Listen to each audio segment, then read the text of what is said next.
Pada sesi 2 mata kuliah metodologi penelitian terapan, kita akan belajar mengenai etika penelitian. Nah, agendanya adalah sebagai berikut. Pertama, kita akan belajar mengenai pengertian etik dalam penelitian, tujuan prinsip dan manfaat etik dalam penelitian, dan terakhir adalah panduan dasar filosofi perkembangan serta perilaku peneliti dalam etika penelitian. Nah, pengertian. Pertama, etik. Apa itu etik? Etik adalah ilmu formal yang mempermasalahkan baik dan buruk. Nah, bedanya apa sama hukum? Kalau hukum adalah ilmu formal yang mempermasalahkan benar dan salah. Kalau tadi etik baik dan buruk. Nah, kalau moral penelitian apa? Moral penelitian adalah suatu penelitian di mana dia dianggap baik atau tidak baik. Nah, kalau etik dan hukum, dia ada proses analisis dalam rangka mencari apa yang baik dan benar untuk dilakukan. Bedanya apa dengan etika? Kalau etika adalah suatu disiplin ilmu yang menilai dan mempelajari tentang baik atau buruknya perilaku dan sikap tindak atau attitude dan behavior. Itu bedanya. Oke, nah tujuan etik penelitian, tujuannya apa? Pertama adalah melindungi subjek dan vulnerable group atau kelompok rentan. Kedua, memastikan terpenuhinya aspek etik dalam suatu penelitian. Ketiga, memastikan risk benefit rasio terhadap subjek penelitian. Keempat, membangun kemampuan self determination bagi subjek. Kelima, menjamin scientific merit atau kepatutan ilmiah suatu penelitian. Dan terakhir adalah melindungi peneliti dari penyimpangan atau ketidaksesuaian terhadap penilaian yang berlaku. Itu tujuan dari etik penelitian. Nah, prinsip etik itu apa aja? Nah, ini adalah prinsip etik untuk penelitian pada manusia. Ada, kita merujuk kepada Belmont Report dan Deklarasi Helsinki. Di dalam Belmont Report dinyatakan bahwa kita itu harus respect for person. Artinya apa? Adanya otonomi perlindungan kepada kelompok masyarakat tertentu atau kelompok rentan dan perlu adanya informed consent. Jadi menghargai si subjek itu sebagai orang di mana kita melindungi mereka dan memberikan mereka otonomi untuk memberikan keputusan. Lalu ada juga aspeknya yaitu beneficence, yaitu kita melakukan penelitian yang memberikan keuntungan maksimal, ada manfaatnya, risikonya minimal, dan terbebas dari bahaya.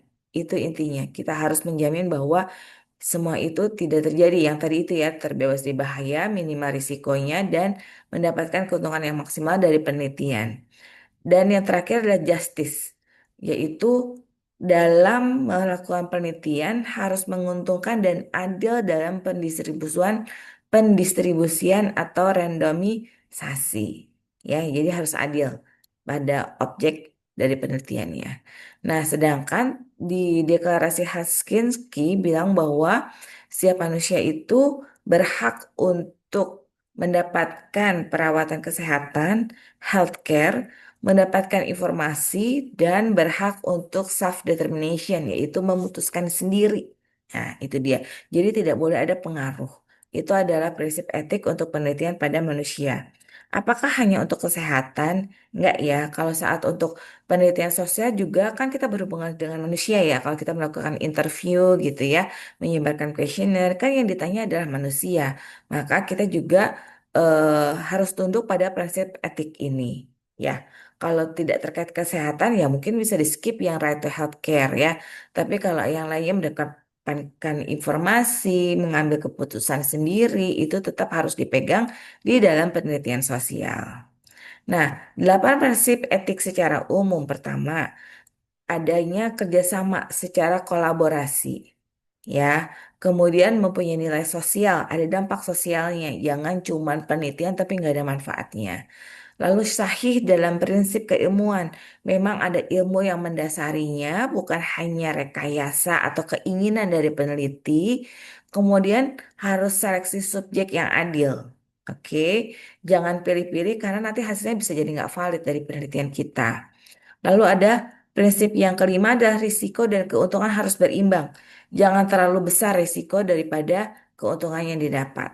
ya. Harus ada persetujuan dari komisi independen. Kenapa? Ini supaya lebih objektif memastikan bahwa penelitian kita memang bernilai atau memiliki manfaat dan menggunakan cara yang tepat. Nah, yang ketujuh adalah mendapatkan informed consent atau penjelasan setelah persetujuan setelah penjelasan gitu ya, memastikan bahwa objek penelitian kita memang paham apa yang mau ditanya, apa yang mau diuji, dan dampaknya apa. Dan yang kedelapan adalah prinsipnya adalah menghargai subjek penelitian. Tadi itu respect for person, respect for information gitu ya. Kalau kesehatan maka respect for healthcare. Oke.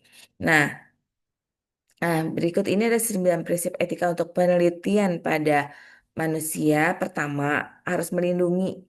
Melindungi apa aja? Kehidupan, kesehatan, harga diri, hukum, hak dan menentukan putusan sendiri, privasi, dan kerahasiaan. Terus apa? Kedua, menjunjung tinggi prinsip dasar keilmuan. Ketiga, tidak merusak lingkungan. Keempat, jelas perlakuan kepada subjek dalam protokol penelitian. Jadi di awal tuh sudah tahu ya tahapan apa aja yang akan dilakukan kepada si subjek penelitian.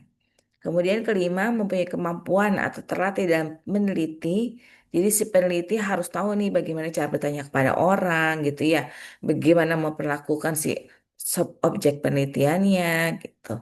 Kemudian enam, melindungi kaum tidak beruntung dan rentan atau disadvantage atau vulnerable population. Nah, rentan itu apa sih? Rentan itu contohnya lansia atau anak di bawah umur gitu ya. Yang tidak beruntung itu contohnya apa? Ya, tidak beruntung secara finansial bisa, atau yang di bawah kendali kita itu yang dianggap tidak beruntung. Contohnya apa? Kalau misalnya dokter terhadap pasien, maka itu bisa dianggap yang kelompok rentan ya, karena dalam pengendalian si dokter atau dosen kepada mahasiswa selama masih menjadi mahasiswanya di dalam kelas, maka si mahasiswa tuh menjadi rentan tuh. Kenapa? Karena ada ketergantungan terhadap nilai dari si dosen.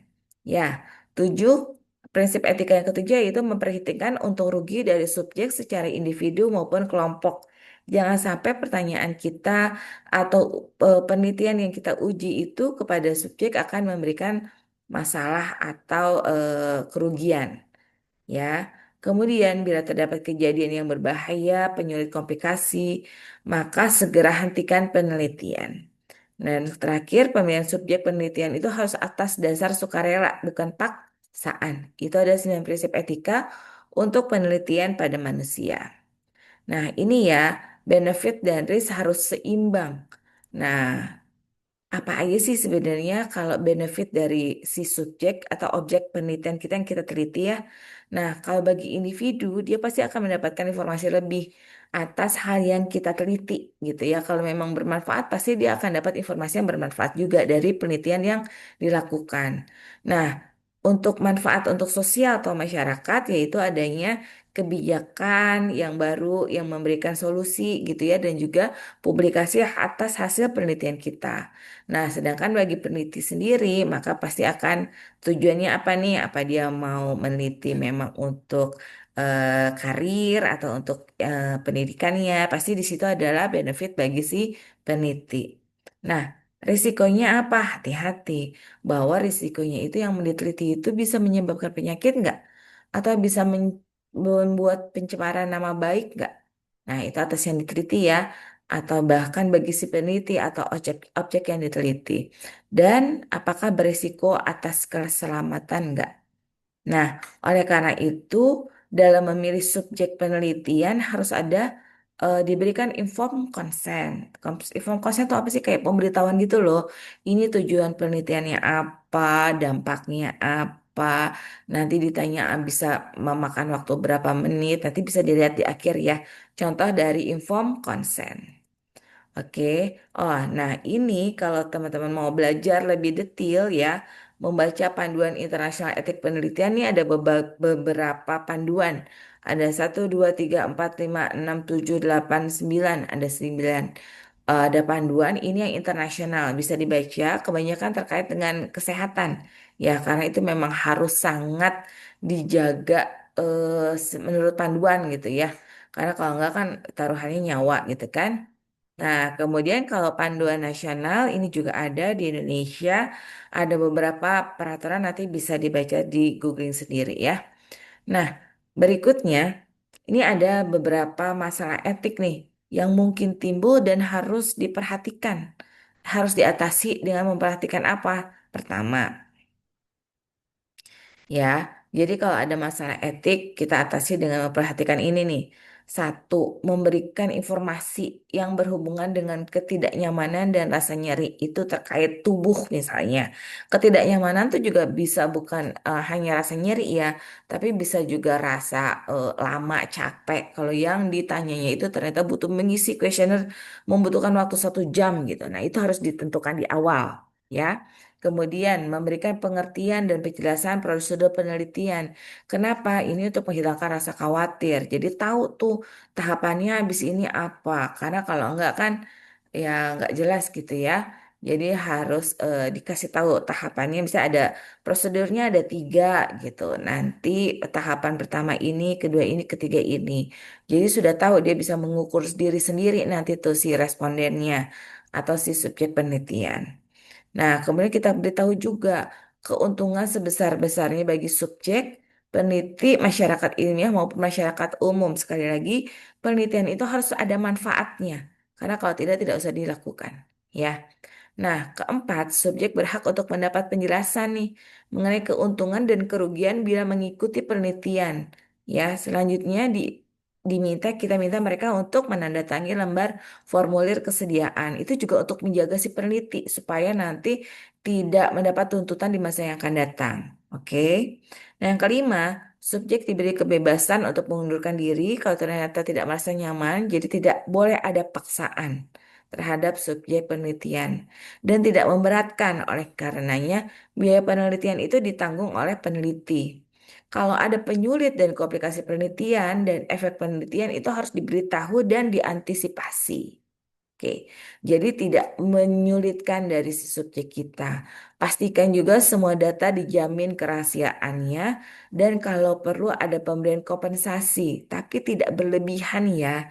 Karena kenapa nggak boleh berlebihan? Karena bisa menyebabkan bias dalam memberikan pendapat. Kenapa kan nih mau dikasih hadiah banyak gitu ya? Nanti dibagus-bagusin aja deh dari yang pertanyaan diajukan dalam penelitian. Nah, itu kan jadi nggak valid sekali lagi. Oke. Nah, kemudian organisasi penelitian itu juga harus dibuat rapi dan bisa dipertanggungjawabkan. Semua dokumen disimpan, dijaga-jaga kalau di masa yang akan datang akan ada pertanyaan atas hasil penelitian kita. Gitu ya. Jadi itu adalah hal-hal yang harus diperhatikan supaya tidak terjadi masalah etik. Nah, kalau di vokasi UI kita ini nih ada namanya Komite Etik Penelitian. Ya, riset di berbagai sektor baik di bidang kesehatan, sosial dan lainnya itu harus apa ya, diberikan ethical clearance. Jadi ada pihak ketiga yang ketiga tuh siapa? Kita peneliti, kemudian mungkin supervisor ya. Dan ini ada pihak ketiga yang membilang bahwa memang ini secara etik tidak melanggar. Silakan teman-teman bisa klik atau buka website Vokasi UI ACID, cari tab terkait dengan Komite Etik Vokasi UI.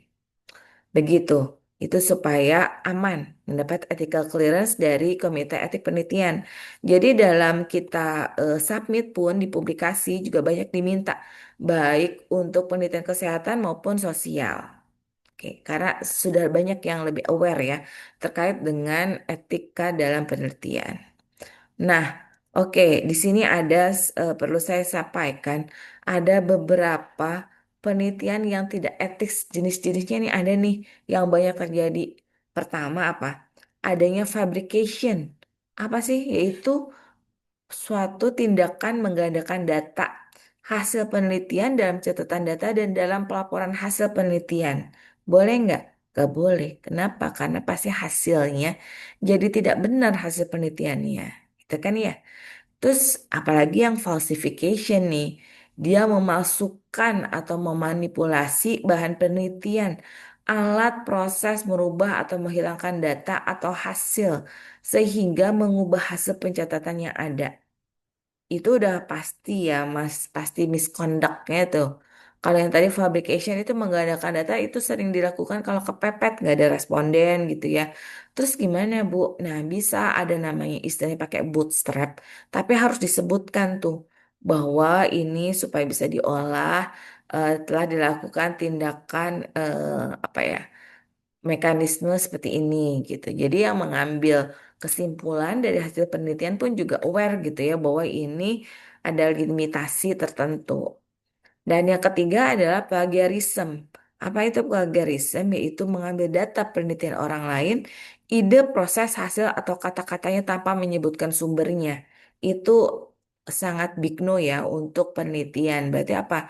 Satu, kita tidak menghargai dari hasil karya orang lain. Dua, kita seperti berbohong ya. Karena kita kan mengakui orang lain sebagai karya kita kalau kita tidak sebutkan sumbernya. Ya, itu jadi ada tiga penelitian yang tidak sesuai dengan etik, yaitu atau disebut juga research misconduct. Pertama, fabrication, falsification, dan plagiarism. Ya, nah ini ada beberapa hal yang dalam penelitian dibenarkan bila secara moral ada alasan penting atau menghormati nilai kemanusiaan. Ya memang kayak mungkin tidak sempat meminta inform consent saat sudah saatnya genting gitu ya. Kalau nggak segera ditolong atau dilakukan tindakan itu bisa memberikan masalah yang lebih besar itu maka bisa dibenarkan ya. Nah kemudian prinsip penelitiannya menghasilkan pengetahuan yang bermanfaat, memenuhi prinsip keseimbangan dan menggunakan subjek manusia hanya dilakukan bila mutlak diperlukan, yaitu dengan mempertimbangkan risk dan benefit, dan subjek penelitian juga harus sukarela dalam menjalankan penelitian kita menjadi subjeknya. Oke, jadi itu ya. Harus respect for person, beneficence, justice, pertimbangkan risk and benefit, dan jangan lupa harus berikan informed consent kepada si subjek penelitian. Nah, ini dia nih, ini ada contoh informed consent. Ya, ada kata pengantar dan diberikan keleluasaan kepada si subjek penelitian setuju atau nggak setuju. Kalau nggak setuju ya berarti tidak bisa pakai dia sebagai subjek kita, ya atau sebagai responden kita misalnya. Nah, di sini harus disebutkan tujuan penelitiannya apa. Kalau setuju atau enggak, ya silahkan diberikan pendapat si subjeknya ya. Nah, ini ada nama, data-data dari si peserta penelitian. Kalau nggak bisa tanda tangan, bisa cap jempol. Nah, ini harus ada apa diketahui oleh kepala departemen atau pembimbing. Jadi memang sudah melalui persetujuan dan konsultasi dengan institusi tempat apa tempat bekerjanya atau belajarnya ya. Oke, nah sekarang kita lihat. Ini contoh yang kedua. Tadi inform consent, kalau ini inform assent. Diberikan untuk subjek anak ya. Subjek anak ingat anak itu adalah termasuk kelompok rentan, belum bisa memberikan keputusan atau pendapat secara objektif gitu, secara matang. Makanya perlu pendampingan. Di sini coba teman-teman lihat ini sama ya, apakah setuju atau tidak, tapi di bawah ditulis bahwa nama anak atau adik saya gitu ya. Jadi memang dia itu adalah walinya. Lihat di bawahnya adalah nama walinya siapa. Nah, kalau walinya setuju, baru penelitian bisa dilakukan. Oke, begitu teman-teman. Terkait materi etik penelitian seperti itu, nanti kita latihan bagaimana membuat inform consent dan mengidentifikasi macam-macam misconduct yang ada di ternyata ada di Indonesia. Oke, sekian dari saya. Terima kasih.